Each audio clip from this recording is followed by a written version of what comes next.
หนุ่มหล่อดำขาวมาแล้วไปทำงานมาแล้วกลับบ้านแล้ว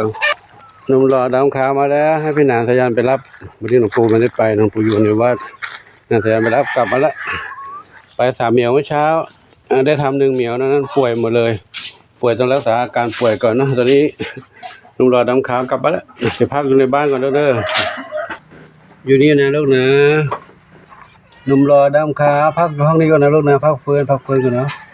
กันเนาะกินน้ำกินท่ากินข้าวกินอาหารเนาะกินอาหารกินน้ำพักผ่อนนี้ลูกนะเดี๋ยวแข็งแรงแล้วค่อยปล่อยไปลูกเด้อจะได้ไม่โดนไม่เจ็บบาดแผลจะได้ไม่อักเสบลูกนะนี่เป็นเด็กดีลูกนะเป็นเด็กดีเนอะนอนพักผ่อนนี่นะมีมุ้งกลางลูกอยู่ไม่กัดลูกอยู่ไม่กัดเนาะเพื่อนอยู่ข้างนอกอันนี้อยู่นี่ก่อนนะปิดประตูแล้วเจิบแวะมาเยี่ยมน้องๆเพื่อนๆนี่เพื่อนเรากลับมาแล้วนะพักผ่อนนะลูกนะเพชรดำน้อยนี่นะแม่สี่ลูก4พักผ่อนอยู่ลูกเด้ออักเสบอยู่แล้วเรากินยาเดี๋ยวเราได้พักผ่อนนอนหลับลูกนะอีก2 วันไปผ่าตัดแล้วลูกเนาะ2 วันผ่าตัดแล้ว27วันนี้25 26 27 2 วันเองเนาะไม่ต้องอ้อนหรอกเมียเล็กๆเด็กๆน้อยๆมาพักผ่อนกันตรงนี้เลยสนามหญ้าอยู่สนามหญ้านี้พวกเราแข็งแรงกันดีไหมลูกแข็งแรงดีนะกันหนาวไม่เป็นไรเนาะจินตลาทองเล็กทองอ่อนชอบปากกา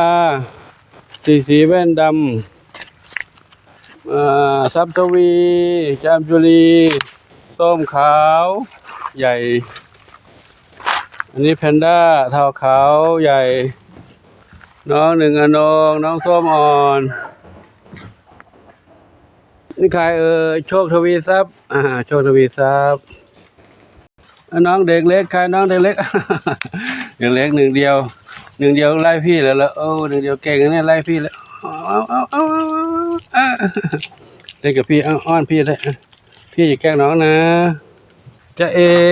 แม่3 สีนวลกับลูกชวนฝันเล็กชวนฝันใหญ่อยู่ในนี้ปลอดภัยแล้วนะเดี๋ยวเราถึงเวลาก็ไปทำวัคซีนอีกเข็ม 1เนาะตอนนี้อยู่ในนี้ก่อนนะลูกนะกลางวันก็ปล่อยให้เดินเล่นเนาะกลางคืนตอนเย็นก็เข้านอนลงเนื้ออยู่แล้วไม่กัดนะบุญสมไม่ทำหมันไม่ได้ป่วยอยู่เป็นหวัดเป็นน้ำมูกไหลน้ำพักผ่อนกินยาลูกนะ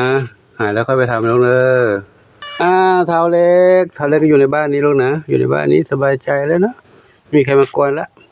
หนุ่มหล่อดำขาวก็ไปพาทำหมันมาแล้วเนาะอยู่นี่เนี่ยไม่ต้องลงมาลูกปิดตัวไม่ต้องลงมาลูกอยู่นั่นแหละเนาะใครขึ้นไปบนนั้น เด็กน้อยขึ้นไปบนนั้นเหรอเด็กน้อยใครน้องใครมีสุขน้องมีสุขอยู่นี่แล้วมีสุขน้องมีสุขขึ้นไปเล่นบนนั้นล่ะขึ้นไปเล่นบนนั้นเหรอมีสุขไปเล่นกับเด็กไม่เล่นกับ 1 เดียวแล้วเหรอ1 เดียวอยู่เป็นเพื่อนกันไม่เล่นด้วยกันแล้วจะแยกไปทางห่างแล้วนะเป็นหนุ่มแล้วนี่เรานี่เป็นหนุ่มแล้วนะเป็นหนุ่มแล้วเป็นหนุ่มแล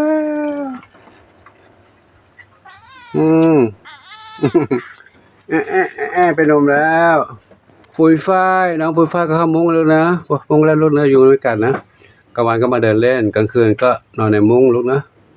มีใครกลัวแล้วน้องปู่พาเดินเล่นได้ทางปู่อยู่วัดนะนี่เข้าอยู่ในมุ้งกินอาหารมีอาหารกินแล้วปลอดภัยทางนี้อีก2 เหมียวสมาชิกใหม่ขาวเทากับดำสนิทน้องขาวเทากับดำสนิทอยู่มุมนู้นตลอดเลยอาหารกินตรงนี้ลูกมากินอาหารตรงนี้เนาะถ้าไม่พอเดี๋ยวเติมให้ใหม่เนอะมีเมียก็พักผ่อนเล่นกันนะเมียไหนที่แข็งแรงก็อารมณ์ดีแข็งแรงก็วิ่งเล่นกระดุกกุ๊กดิ๊กได้เนาะใครที่ไม่แข็งแรงก็อ้อนหลวงปู่จะได้พาไปหาหมอเนาะใครบอกหลวงปู่เนอะคนไหนไม่สบายบอกหลวงปู่นะอ้อนเลยร้องเลยนะหลวงปู่พาไปหาหมอเนาะเล็กน้อยอุ้ยเป็นไรเป็นไรลูกอ้วกแล้วโอ้ไม่สบายอีกแล้วไปน้องจามจุลีแผลก็เป็นข้างหลังก็เป็นผิวหนังเป็นผื่นอุ้ยโอ้เดี๋ยวกินยาแล้วนะเดี๋ยว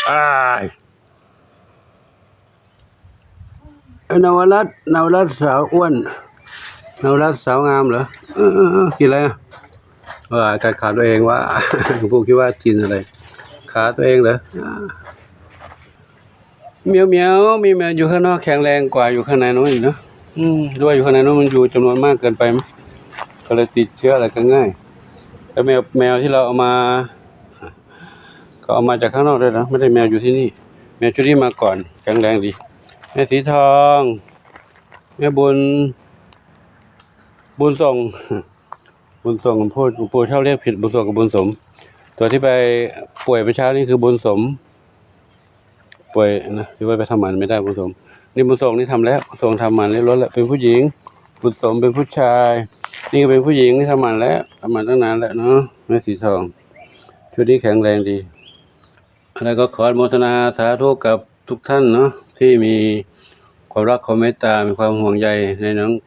นการมาอยู่ของน้องเหมียวเด็กวัดโพชัยเนาะจะช่วยเรื่องอาหารการกินที่อยู่อาศัยยารักษาโรคพร้อมทั้งปัจจัยในการดูแลเรื่องการทำวัคซีนการทำหมันการรักษาอาการต่างๆเนาะขออนุโมทนาสาธุขอบุญกุศลทั้งหลายจงเป็นพระปัจจัยนุนนำคำช่วยทุกคนทุกท่านพบความสุขความเจริญมีความสุขกายสุขใจทุกปรารถนาในสิ่งที่ปรารถนาทุกประการเทอญสำหรับคลิปนี้ก็ขอไว้เพียงเท่านี้ก่อนเนาะขออนุโมทนาสาธุเดี๋ยวพบกันใหม่คลิปต่อไปช่วงนี้มีสุขสาธุกลางคืนก็มีเหมียวเข้ามาอยู่หลายเมื่อคืนก็เห็นเขาอยู่ข้างนู้นทางวิหารเก่ากับทางกุฏิหลวงปู่เพราะเขาเข้าในบ้านใหญ่ไม่ได้เขาวนเวียนมาหามีเหมียวแถวนี้คู่กันก็มีไล่กันก็มีไล่กัดกันก็มีไม่รู้ว่าเหมียวใครที่ไหนนะทีนี้การเอาเหมียวมารับมาเนี่ย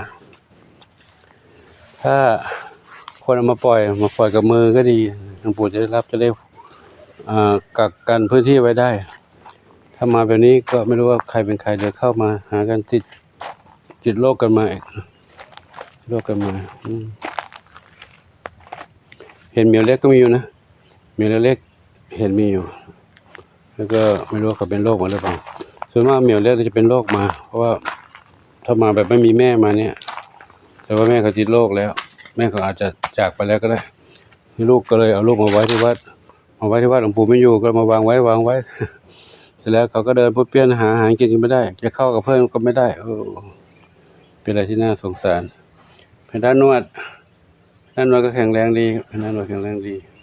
แต่ขี้อ้อนด้วยขี้อ้อนเล่นกับเพื่อนดีเล่นขี้อ้อนนะอ้อนดีเล่นอ้อนดี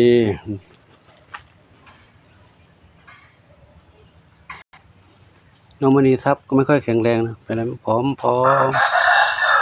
ไม่ค่อยแข็งแรงมันก็สดชื่นเล็กยังไม่เล็กนะตัวใหญ่แล้วอายุมากแล้วแต่เขาตัวแค่นี้เองเนี่ยไม่รู้เป็นโรคอะไรหรือเปล่าอะไรนะขอยุติไว้ที่นี้ก่อนนะพบกันใหม่คลิปต่อไปสาธุ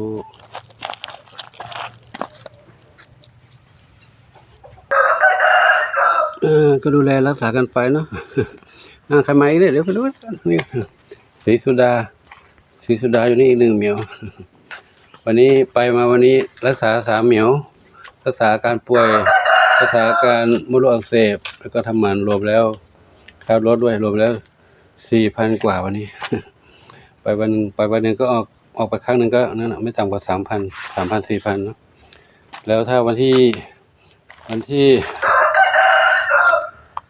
27ไปผ่าตัดทำหมันอีกไม่ใช่ผ่าตัดทำผ่าตัดมดลูกอักเสบไม่รู้จะเสียเท่าไหร่นะมันคงจะหลายพันอยู่ 5-6,000แล้วก็น้องเหมียวที่ต้องรออีกหลายตัวอยู่ทำวัคซีนทำหมันไม่รู้จะทำยังไงแล้วเหมียวคงไปตามเหตุตามปัจจัยที่มีเนาะเหมียวชุดที่แข็งแรงก็ดีไปเนาะแข็งแรงก็ไม่เป็นไรแข็งแรงชุดที่ป่วยนี่ก็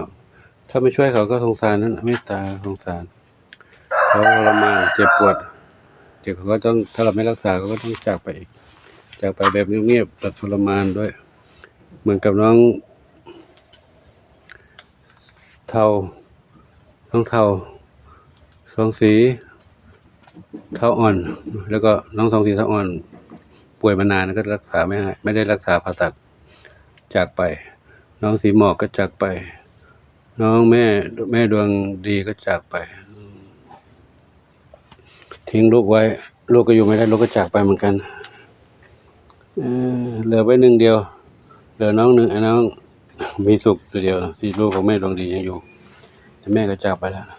เป็นมะเร็งอักเสบเหมือนกันหมดเพราะเขามาจากข้างนอกฉีดจะคุมมานะเรามีลูกก็อยู่ไม่รอดอยู่ไม่นานก็ต้องจากไปแต่ถ้าผ่าตัดทำหมันแล้วไม่เป็นไรชุดนี้ไม่เป็นไรแข็งแรงดีครับเอาละจบหลายรอบเลยจบเลยอันนั้นขอจบแค่นี้ก่อนเนาะพบกันใหม่ที่จะไปสาธุ